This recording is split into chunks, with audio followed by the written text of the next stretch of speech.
सभी डीएलएड साथियों को मेरा नमस्कार। आप सभी का स्वागत है मेरे चैनल पर। और फ्रेंड्स, आज की इस वीडियो में डिस्कस करने वाले हैं UP DElEd second semester subject English. इस क्लास की जो टाइमिंग होती है रात के 9 बजे होती है। कल हमने डिस्कस किया था ग्रामर क्लास 1 जिसमें हमने पॉजेसिव केस कितने टाइप्स को होते हैं 2 प्रकार हमने क्वेश्चन भी पूछा था और बहुत सारे प्रशिक्षुओं ने बिल्कुल राइट आंसर किया था। बहुत ही अच्छा लगा, ठीक है। और देखिए फ्रेंड्स, आज का जो हमारा टॉपिक है सेंटेंस। जितना इससे प्रश्न पूछा जाएगा उतना ही आज के इस वीडियो में हम डिस्कस करेंगे। इसीलिए हमने नोट्स आप सभी के लिए बनाए ताकि जो एग्ज़ाम में पूछा जाता है सिर्फ आप उसी पे फोकस करो, ज़्यादा डीपली पढ़ने की थोड़ा भी आवश्यकता नहीं है, ठीक है। देखिए प्रश्न कैसे पूछ लिए जाते हैं। सेंटेंस का डिफिनीशन क्या होता है, सेंटेंस के कितने भाग होते हैं, सेंटेंस के कितने पार्ट होते हैं। अगर हम पार्ट्स की बात करें तो इसमें भी बहुत सारे, कभी आपने 4 सुना होगा, कहीं 5 रहता है, कहीं 6 रहता है, कहीं 8 रहता है। आपके सिलेबस में 6 है, ठीक है। बस आप ये याद रख लीजिएगा कि कभी भी अगर पूछे सेंटेंस के टाइप्स कितने हैं तो आप वहाँ आंसर कीजिएगा 6, ठीक है। तो आज का हमारा जो टॉपिक है सेंटेंस, वाक्य। तो फ्रेंड्स, अगर आपने कल का वीडियो नहीं देखा है तो सिंपल आप सभी को प्लेलिस्ट का लिंक कमेंट्स बॉक्स में मिल जाएगा, ठीक है। UP DElEd second semester English grammar first हमने क्लास 1 ग्रामर का डिस्कस किया है। आप सभी का जो ग्रामर है बहुत ही अच्छे से होने वाला है, ठीक है। तो आज का जो सेंटेंस, जितना इससे प्रश्न पूछे जा सकते हैं पूरा क्लियर करने वाले हैं। तो चलिए फ्रेंड्स शुरू करते हैं। वीडियो को लाइक करें और अपने फ्रेंड्स मित्रों को शेयर कर दीजिए ताकि वो भी जुड़ सके। सबसे पहले आप सभी को पता है सेंटेंस का जो हिंदी होता है वो होता है वाक्य, ठीक है। मतलब इसको हिंदी में हम बोलते हैं वाक्य। सेंटेंस का डेफिनेशन क्या होता है ये जानेंगे। सबसे पहले सेंटेंस के भाग कितने होते हैं, सेंटेंस के कितने पार्ट्स होते हैं। अब देखिए फ्रेंड्स, क्वेश्चन पूछे कैसे जाते हैं। जैसे कि कभी सेंटेंस का इंट्रोगेटिव दे देगा, कभी इम्परेटिव दे देगा, तो कभी ऑपरेटिव सेंटेंस दे देगा और इसमें से कहेगा कि कौन सा इंट्रोगेटिव सेंटेंस है, ठीक है। तो इस तरीके से क्वेश्चन पूछ लिए जाते हैं। तो चलिए, बहुत ही अच्छे से आप सभी को क्लियर होने वाला है। और सबसे पहले हम जानेंगे सेंटेंस का डिफिनीशन, क्योंकि अगर आप सेंटेंस पढ़ रहे हो तो सेंटेंस का डिफिनीशन आना बेहद ही जरूरी है। तो देखिए, बहुत ही शॉर्टली में आपको बहुत ही आसानी के साथ याद हो जाएगा।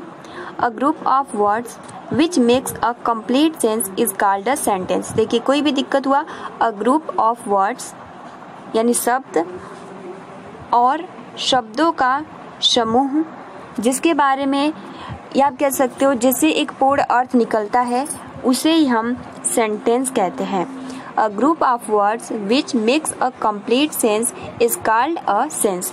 फॉर एग्जाम्पल, जैसे हमने हिंदी में कहा कि शब्द और शब्दों के पूर्ण यानी उनके मिलने से एक पूर्ण अर्थ निकलता है, या आप कह सकते हो एक सेंस निकलता है, उसे ही हम वाक्य बोलते हैं। जैसे कि हमने ये वाक्य बोला तो इसमें बहुत सारे वर्ड्स, जैसे कि हमने अ मिलाया, ग्रुप मिलाया, ऑफ मिलाया, वर्ड्स मिलाया, बीच मिलाया, मिक्स, तब हमारा एक सेंटेंस बन के तैयार हुआ कि शब्द और शब्दों के समूह के पूर्ण रूप मिलने से एक सेंस निकलता है, एक अर्थ निकलता है। तो यहाँ पर हमने क्या बोला, एक वाक्य बोला। तो इसी का डेफिनेशन सेंटेंस, यानी इसी को हम वाक्य कहते हैं, यानी शब्द और शब्द समूह, ठीक है। इसके मिलने से एक कंप्लीट सेंस या क्या पूर्ण अर्थ निकलता है, उसी को हम, ठीक है। तो आप सभी को बहुत ही इजीली तरीके से समझ में आ गया होगा। चलिए फ्रेंड्स, कुछ एग्जाम्पल देख लेते हैं ताकि उदाहरण से आप सभी को बहुत ही आसानी के साथ समझ में आ जाएगा। देखिए, जब भी क्वेश्चन पूछे सेंटेंस का डिफिनीशन क्या होगा, तो ये आप साथ में लिखेंगे ही, a group of words which makes a complete sense is called a sentence. साथ में आप 1 से 2 उदाहरण लिख सकते हैं, जैसे I am going to UP. I को मिलाकर, एम को मिलाकर, गोइंग टू यूपी, यानी इन सारे वर्ड्स या आप कह सकते हो ग्रुप ऑफ वर्ड्स को मिलाकर हमारा एक इससे सेंस निकला है कि मैं कहाँ जा रहा हूँ या मैं कहाँ जा रही हूँ, तो मैं यूपी जा रही हूँ, ठीक है।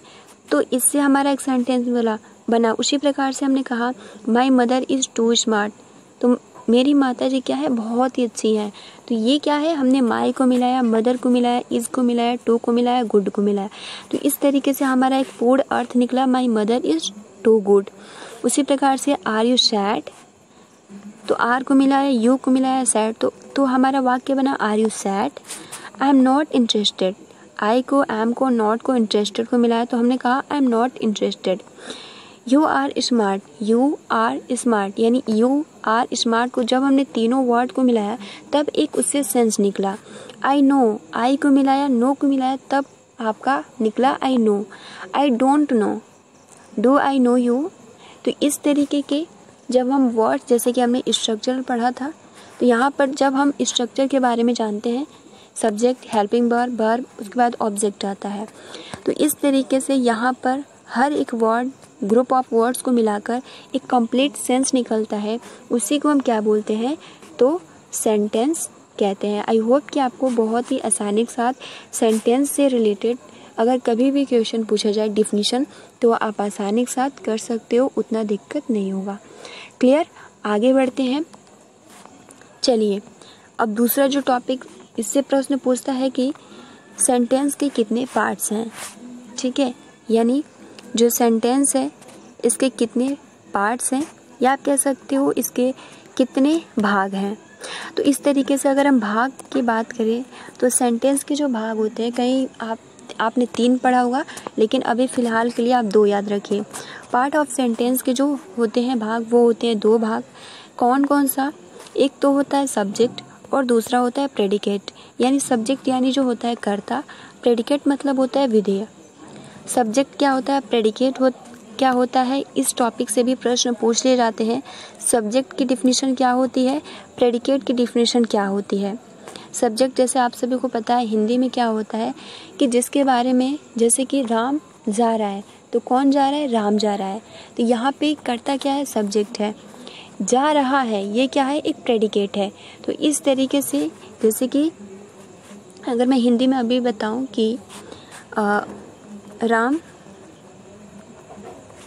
इज गोइंग, ठीक है, राम इज गोइंग, तो यहाँ पे राम क्या है, यहाँ पे राम जो है वो क्या है, सब्जेक्ट यानी सब है। इज गोइंग क्या है, यहाँ पे प्रेडिकेट है। तो इतना तो आप डिफरेंट कर ही लोगे। अब चलिए फ्रेंड्स, हम जानने का ये प्रयास करेंगे कि सब्जेक्ट का डिफिनीशन क्या होता है, उसके बाद प्रेडिकेट का डिफिनीशन क्या होता है। तो सबसे पहले तो सब्जेक्ट का जो डिफिनीशन हो जाता है, द वर्ड और group of words about which something is said is called the subject. तो ये सब्जेक्ट का डिफिनीशन होता है, यानी शब्द और शब्दों के समूह, यानी जो कुछ भी शब्द और शब्दों के समूह को उसके बारे में कहा जाता है, जिसके बारे में कहा जाता है, उसी को हम क्या बोलते हैं, सब्जेक्ट। तो डिफिनीशन महत्वपूर्ण है, एक बार और रिपीट कर दे रही हूँ। द वर्ड और ग्रुप ऑफ वर्ड्स यानी शब्दों के समूह, अबाउट विच समथिंग यानी कुछ भी कहा जाता है उसके बारे में, तो उसे ही हम क्या बोलते हैं, सब्जेक्ट कहा जाता है। क्लियर? सब्जेक्ट का डेफिनेशन क्लियर हुआ। अब चलिए कुछ एग्जाम्पल देख लेते हैं। Ram is good boy. अब आप सभी को बताना है कि यहाँ पे सब्जेक्ट क्या है। मैं अभी प्रेडिकेट नहीं पूछ रही, विधेय नहीं पूछ रही, केवल क्या पूछ रही हूँ कि यहाँ पर सब्जेक्ट क्या है। Ram is a good boy, तो यहाँ पर आपको सिंपल दिख रहा है, क्योंकि इस तरीके से भी पूछ सकता है यहाँ पे प्रेडिकेट कौन सा है और सब्जेक्ट कौन सा है। तो यहाँ पर जो आप सभी का आंसर होगा कि राम क्या है, यहाँ पर सब्जेक्ट है। क्लियर? जैसे कि हमने दूसरा जो सेंटेंस लिखा, Ram is not good boy, यानी यहाँ पर सब्जेक्ट क्या है, तो यहाँ पर भी जो हमारा सब्जेक्ट है वो राम ही है। तीसरा जो सेंटेंस है, is Ram not good boy, यहाँ पर सब्जेक्ट क्या है, यहाँ पर भी जो सब्जेक्ट है वो राम ही है। यानी आप इस तरीके से असर्टिव अफर्मेटिव में रखो या फिर नेगेटिव में रखो या फिर इंट्रोगेटिव में रखो, हमारा जो सब्जेक्ट रहता है वो वही होता है, चेंज नहीं होता है। ठीक है? तो इस तरीके से आप सभी को क्लियर हो गया होगा। जैसे कि देखिए अगला जो आपका है, Shweta is very brave girl. यहाँ पे क्या है, Shweta is very brave girl में सब्जेक्ट क्या है, तो आंसर क्या होगा आप सभी का, श्वेता। आदित्य वाज वांट, तो यहाँ पर सब्जेक्ट क्या है, तो आदित्य है। तो इस तरीके से हमने जाना कि शब्द और शब्दों के समूह यानी जिसके बारे में कहा जाता है उसी को हम क्या बोलते हैं, सब्जेक्ट कहते हैं। तो आप लिख सकते हो द वर्ड और group of words about which something said is called the subject. Example, Ram is good boy, Ram is not good boy, is Ram not good boy, Shweta is very brave girl, Aditya was want, यानी आदित्य चाहता है। तो इस तरीके से clear हो गया। सब्जेक्ट यानी जो सेंटेंस के भाग हैं, 2 भाग होते हैं, सब्जेक्ट और प्रेडिकेट, और इस इतने से ही आता है, ज़्यादा डीपली नहीं जाता है। और हम एक ही वीडियो में पूरा सेंटेंस से एक भी प्रश्न नहीं छूटेगा। चलिए अब हम जानने का प्रयास करेंगे प्रेडिकेट, यानी इसका मतलब होता है विधेय। ठीक है, इसका हिंदी जो होता है वो होता है विधेय। इसका डिफिनीशन क्या होता है? What is said about the subject is called the predicate, यानी जो कुछ भी सब्जेक्ट के बारे में कहा जाता है। अभी हमने जाना कि शब्दों और शब्दों के समूह के बारे में कहा जाता है, उसी को हम क्या बोलते हैं? सब्जेक्ट। यानी अब देखिए प्रेडिकेट क्या होता है? व्हाट इज सेड अबाउट, यानी जब सब्जेक्ट के बारे में, हमने उसमें क्या देखा था? वर्ड और ग्रुप ऑफ वर्ड्स, यानी शब्द और शब्दों के समूह को। इसमें क्या होता है? जब सब्जेक्ट के बारे में कुछ कहा जाता है, what is said about the subject is called the predicate. Clear? जैसे कि पायल इज अ चार्मिंग गर्ल, यहाँ पर हमने पढ़ा कि पायल क्या है? यह एक सब्जेक्ट है। ठीक है, ये एक सब्जेक्ट है। इज अ चार्मिंग गर्ल, ये क्या है? एक प्रेडिकेट है, यानी यह पायल के बारे में बता रहा है, यानी इसके बारे में कुछ कह रहा है। Rohan failed in exam, Rohan क्या है यहाँ पर? तो रोहन क्या है यहाँ पर? सब्जेक्ट है। फेल्ड इन एग्ज़ाम, तो यहाँ पे क्या है? ये क्या है? प्रेडिकेट यानी विधेय है, यानी रोहन के बारे में बता रहा है कि वो परीक्षा में फेल हो गया। ऋतु इज कमिंग, ऋतु क्या है? हमारा सब्जेक्ट है। इज कमिंग, कौन आ रहा है? तो ऋतु, यानी ऋतु के बारे में कहा जा रहा है, तो ये हमारा क्या है? प्रेडिकेट है। Rohan is your paper done, तो यहाँ पर रोहन क्या है? सब्जेक्ट है। इज योर पेपर डन क्या है? प्रेडिकेट है। तो आई होप कि आपको बहुत ही आसानी के साथ क्लियर हो गया होगा पार्ट ऑफ सेंटेंस। सेंटेंस के 2 भाग होते हैं, सब्जेक्ट और प्रेडिकेट। ठीक है, और यहाँ पर कुछ महत्वपूर्ण, यानी सेंटेंस में प्रेडिकेट की शुरुआत सदैव वर्ब से होती है। तो ये पूरा क्लियर हो गया होगा। हमने जाना सेंटेंस का डिफिनीशन और सेंटेंस के भाग, जिसमें हमने जाना प्रेडिकेट और सब्जेक्ट और उसके डिफिनीशन और एग्जाम्पल सहित। अब चलिए फ्रेंड्स, सबसे महत्वपूर्ण काइंड्स ऑफ द सेंटेंस, यानी सेंटेंस के कितने प्रकार होते हैं। तो देखिए मैं यहाँ डिस्कस करूँगी there are 5 types of sentence, ताकि क्योंकि बहुत ही अच्छे से क्लियर हो जाए आप सभी को। इसलिए क्योंकि देखिए अगर आपके एग्ज़ाम में पूछा जाए कि काइंड्स, सेंटेंस के कितने काइंड्स हैं, तो वहाँ पर जो आप सभी का आंसर होगा वो होगा 6। ठीक है, लेकिन यहाँ पर जिस तरीके से हम डिस्कस करेंगे, क्योंकि इसके बारे में आप डिस्कस तो 6 और 7 करोगे, लेकिन यहाँ पे हम 5 मोस्टली जानेंगे। There are 5 types of sentence, जिसमें आपका सबसे पहले होता है assertive sentence, interrogative sentence, optative sentence, imperative sentence, exclamatory sentence. तो यहाँ पर आप सभी को पता है असर्टिव सेंटेंस मतलब क्या होता है, तो सिंपल आप देख सकते हो, साधारण वाक्य। ठीक है, इंट्रोगेटिव सेंटेंस यानी प्रश्नवाचक मतलब प्रश्नवाचक वाक्य। ऑप्टेटिव सेंटेंस मतलब होता है इच्छावाचक। इम्परेटिव सेंटेंस मतलब होता है यहाँ पे आज्ञा सूचक। एक्सक्लेमेटरी सेंटेंस मतलब होता है विस्मयादि बोधक। तो ये 5 होते हैं, जिसमें इसी टॉपिक से ज़्यादातर प्रश्न पूछे जाते हैं। तो सबसे पहले तो आप नाम याद रखिएगा। अब हम जानने का प्रयास करेंगे हर एक पॉइंट टू पॉइंट के बारे में, यानी जितने भी इसमें सेंटेंस है, assertive, interrogative, optative, imperative, exclamatory sentence. तो इन 5 के बारे में चलिए जानते हैं। आप अपने कॉपी में अच्छे से नोट्स बनाते चलिएगा। क्लियर? अब देखिए फ्रेंड्स, हम सबसे पहले जानेंगे असर्टिव सेंटेंस। असर्टिव सेंटेंस का क्या डिफिनीशन होता है? इसका जो डिफिनीशन होता है, a sentence that makes a statement is called N assertive sentence, यानी ऐसा वाक्य जो एक कथन बनाता है उसे ही हम असर्टिव सेंटेंस कहते हैं, उसे ही हम साधारण वाक्य कहते हैं। अ सेंटेंस यानी एक वाक्य, दैट मेक्स अ स्टेटमेंट यानी एक स्टेटमेंट यानी एक कथन बनाता है, इज कॉल्ड एन असर्ट यानी उसको हम कहते हैं असर्टिव सेंटेंस। डिफिनीशन याद करने में उतना दिक्कत भी नहीं होगा, ज़्यादा टफ नहीं है। A sentence that makes a statement is called N assertive sentence. चलिए कुछ एग्जाम्पल देख लेते हैं साधारण वाक्य के। आई एम हैप्पी, यानी यहाँ पे ये क्या है, एक कथन है, एक स्टेटमेंट है। यू आर माई फादर, ये क्या है, एक स्टेटमेंट है। ये क्या है, एक साधारण वाक्य है। Sohan was went, Sohan was went क्या है, एक कह सकते हो साधारण वाक्य है। Virat is not playing in the field, ये क्या है, एक साधारण वाक्य यानी नकारात्मक है। तो ये अभी हमने जाना साधारण वाक्य।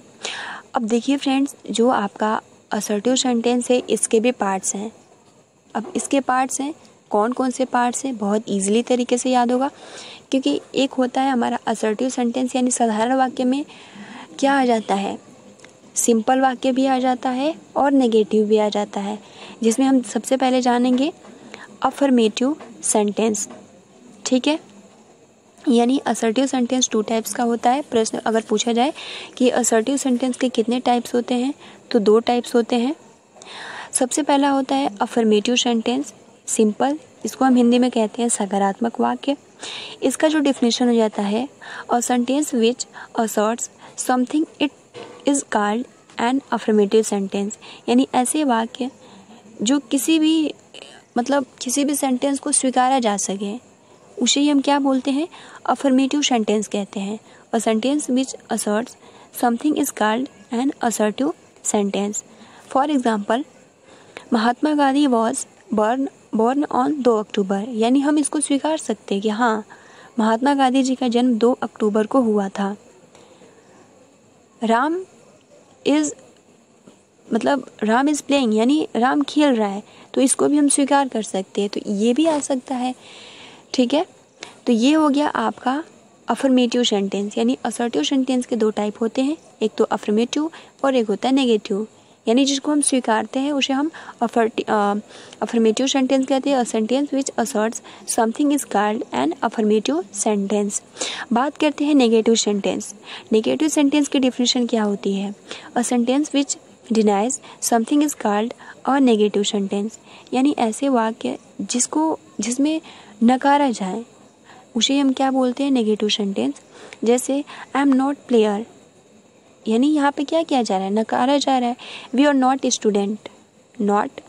माई मदर वॉज नॉट गोइंग, यानी ऐसे जब भी सेंटेंस आते हैं तो वो क्या होते हैं, असर्टिव सेंटेंस के टाइप्स, यानी 2 टाइप्स होते हैं, एक तो अफर्मेटिव, दूसरा नेगेटिव, तो ये नेगेटिव टाइप होगा। तो इस तरीके से क्वेश्चन पूछ लिए जाते हैं, जैसे I M player, I am not player. इसमें जैसे मैं अगर आपसे भी से पूछूं यहाँ पर कि आई एम प्लेयर और आई एम नॉट प्लेयर, इसमें अफर्मेटिव कौन सा है और नेगेटिव कौन सा है, तो यहाँ पर आई एम प्लेयर क्या है, एक अफर्मेटिव सेंटेंस है। आई एम नॉट प्लेयर ये क्या है, एक नेगेटिव सेंटेंस है। ठीक है, माई मदर वॉज नॉट गोइंग क्या है, यहाँ पे आप सभी का आंसर क्या होगा, बिल्कुल सही, यहाँ पे होगा यह एक नेगेटिव सेंटेंस है। माई मदर वॉज गोइंग ये क्या है, एक अफर्मेटिव सेंटेंस है।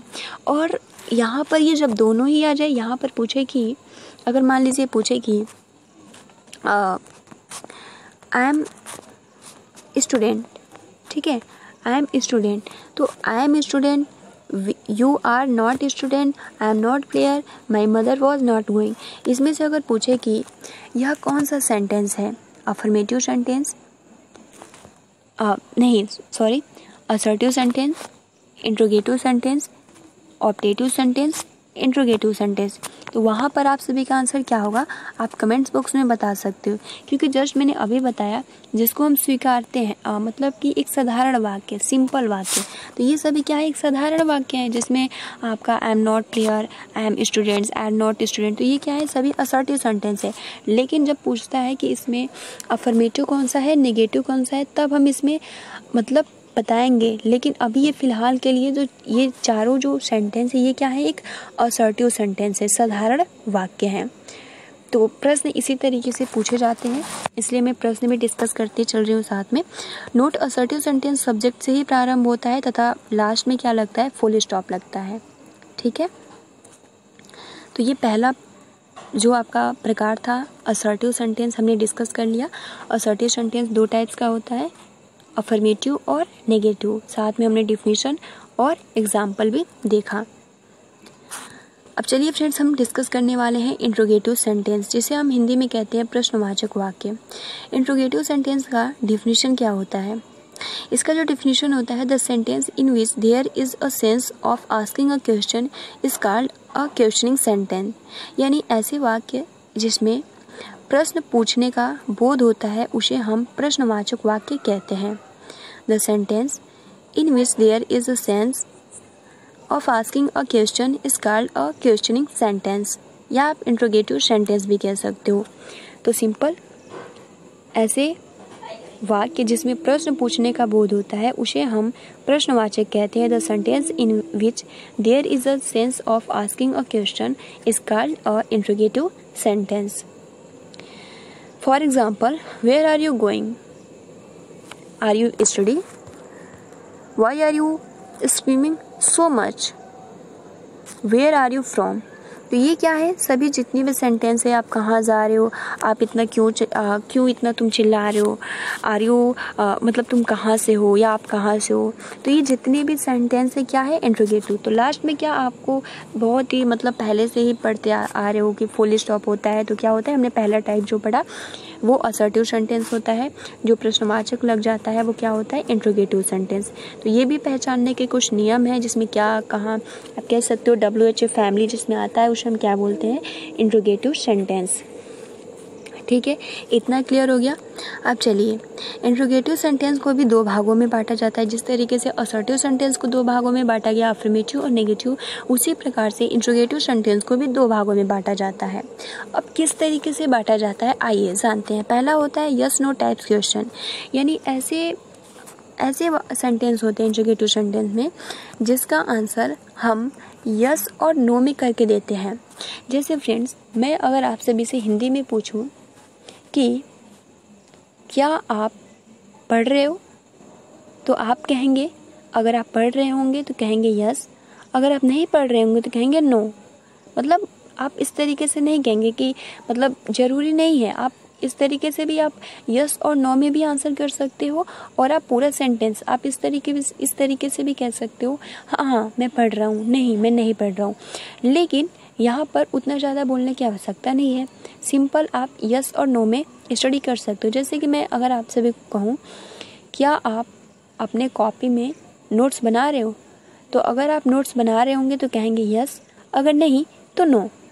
तो इस तरीके के जो भी सेंटेंस जिस तरीके से क्वेश्चन पूछे जाते हैं और अगर हम यस और नो में आंसर करते हैं तो वो आपका होता है यस और नो टाइप्स क्वेश्चन। यानी इंट्रोगेटिव का ये पहला होता है आर यू इट,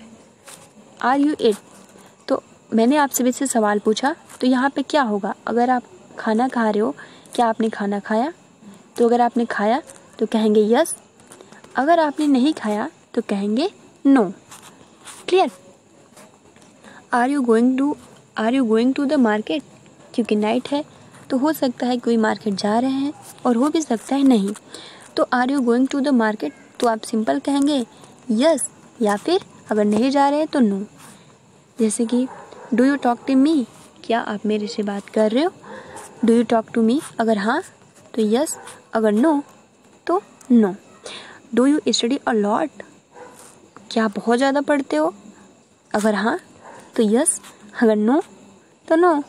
तो इस तरीके से जो भी सेंटेंस इंट्रोगेटिव सेंटेंस के पूछे जाते हैं, इसके एक अलग पार्ट होते हैं जिसे हम कहते हैं यस और नो टाइप क्वेश्चन।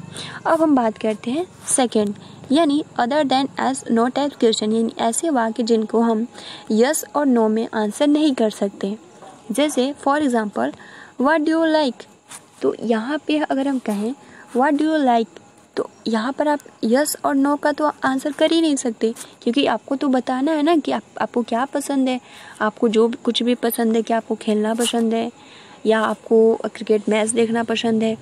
तो इस तरीके से आप बोलेंगे या मुझे क्रिकेट मैच देखना पसंद है, तो इस तरीके से आप सेंटेंस को बोलेंगे। I like cricket match, what do you like? तो आप कहेंगे आई लाइक क्रिकेट मैच। उसी प्रकार से वेयर आर यू फ्रॉम, तो आप इसमें भी यस और नो का आंसर नहीं कर सकते। वेयर आर यू फ्रॉम, आप कहाँ से हो? तो आप कहेंगे आई फ्रॉम टू ZKP इलाहाबाद, या इस तरीके से जो भी आप जहाँ से भी है इस तरीके से बता सकते हो। तीसरा जो सेंटेंस है, what colour cloth do you like, यानी जो भी आपका कपड़े का कौन सा कलर सबसे ज़्यादा पसंद है। तो अगर आपको जो भी ब्लू का हो, ब्लैक का हो, रेड, तो आपको आंसर करना होगा। तो इस तरीके के जो भी सेंटेंस यानी जो भी प्रश्न पूछे जाते हैं उसको हम सेकंड पार्ट यानी आप कह सकते हो जिसका आंसर हम अदर देन यस और नो टाइप क्वेश्चन, यानी जिसका आंसर हम यस और नो में नहीं दे सकते, ये सेकंड होता है। और ये जो होता है जिसका आंसर हम यस और नो में करके दे सकते हैं, तो ये इंट्रोगेटिव के 2 टाइप्स हो जाते हैं। इतना क्लियर हुआ। चलिए बढ़ते हैं इम्परेटिव सेंटेंस। ठीक है, इम्परेटिव सेंटेंस यानी स्पेलिंग्स पे ज़्यादा देखिए, मैंने जल्दी में भी गलत कर दिया, तो इसलिए आप याद रख लीजिएगा। IMPERATIVE। इम्परेटिव सेंटेंस मतलब होता है आज्ञा सूचक। इसका डिफिनेशन क्या होता है? A sentence which express a command, an order, a request और an advice is called an imperative sentence. यानी ऐसे वाक्य जिनमें एक्सप्रेस किया जाता है एक कमांड को, एक ऑर्डर को, एक रिक्वेस्ट को, एक सलाह को, इसी को हम क्या बोलते हैं? आज्ञा सूचक, यानी इम्परेटिव सेंटेंस कहते हैं। Very simple a sentence which express a command, an order, a request और an advice is called an imperative sentence. For example, please help me, आपने सुना भी होगा। तो क्या यहाँ पे क्या यानी रिक्वेस्ट किया जा रहा है, प्लीज़ हेल्प मी, यानी जब भी प्लीज आए ना तो आप समझ लेना रिक्वेस्ट किया जा रहा है। गिव मी अ बुक, तो यहाँ पे देखिए गिव मी अ बुक हो सकता है कि ये ऑर्डर भी है, रिक्वेस्ट भी है। आपने देखा भी होगा अगर प्लीज़ आता है तो यहाँ पे हम कह सकते हैं, देखिए इसीलिए मैंने यहाँ पे रिक्वेस्ट लिखा है, साथ में ऑर्डर भी। जैसे कि मेरे को किताब दो, तो यहाँ पे क्या हो जाएगा? ऑर्डर भी हो जाएगा ना, give me a book, give me a book, give me a glass of water. तो इस तरीके से हम ऑर्डर भी दे सकते हैं। तो यहाँ पर आप अगर ज़्यादा जो सही होगा वो हो जाएगा ऑर्डर। ठीक है, an order. Put it down now, यानी यहाँ पे क्या है? कमांड दिया जा रहा है। प्लीज़ क्लीन योर रूम, तो प्लीज़ जब लग गया तो क्या है? एक रिक्वेस्ट, आग्रह किया जा रहा है, अनुरोध किया जा रहा है। Leave this luggage at the gate, यानी डायरेक्शन दिया जा रहा है। तो ये जितने भी वाक्य होते हैं क्या होते हैं? तो ये इम्परेटिव सेंटेंस के हो जाते हैं, यानी a sentence which express a command, an order और रिक्वेस्ट और an advice is called an imperative sentence. Please help me, give me a book, ये जितने भी सेंटेंस है इम्परेटिव सेंटेंस। यानी इसमें देखिए महत्वपूर्ण बात है, मेन वर्ब या डोंट से स्टार्ट होता है, फुल स्टॉप से समाप्त होता है। ठीक है, इसमें जो सब्जेक्ट होता है वो हाइड होता है। फोर्थ है ऑप्टेटिव सेंटेंस, यानी आप कह सकते हो इच्छा सूचक वाक्य। A sentence which express curse, blessing, prayer और wish is called an optative sentence. जैसे कि फ्रेंड्स ऐसे वाक्य जिसमें हम एक्सप्रेस करते हैं कर्स को, ब्लेसिंग को, प्रेयर को, विश को, उसे हम क्या बोलते हैं? ऑप्टेटिव सेंटेंस कहते हैं। जैसे इसमें ज़्यादातर स्टार्टिंग होता है मे से और लास्ट में ये वाला चिन्ह लगा होता है। फॉर एग्जाम्पल, जैसे अगर हम बोलें may you live long, wish you all the best, may God help you, तो यानी इस तरीके के जो भी ऑप्टेटिव सेंटेंस यानी इच्छावाचक जो वाक्य होते हैं इस तरीके के लास्ट में लगे होते हैं और मे से स्टार्ट होते हैं। ठीक है, तो ये कुछ नियम है जिसको आप याद कर सकते हो, ये बहुत ज़्यादा टफ नहीं है। देखिए फ्रेंड्स, लास्ट है एक्सक्लेमेटरी सेंटेंस यानी विस्मयादि बोधक। इसका जो डिफिनीशन हो जाता है, a sentence which expresses some sudden और strong feeling of the mind is called an exclamatory sentence. यानी ऐसे वाक्य जिसको हम बहुत ही आश्चर्यचकित या हम बहुत खुश होकर बोलते हैं उसे ही हम विस्मयादि बोधक या एक्सक्लेमेटरी सेंटेंस कहते हैं। फॉर एग्जाम्पल, अगर हम कहें अलाश आई एम र्यूनिट, हाय मैं बर्बाद हो गया, तो ये क्या है? मैं बहुत ही मतलब आश्चर्यचकित से हमने बोला अलाश आई एम र्यूनिट।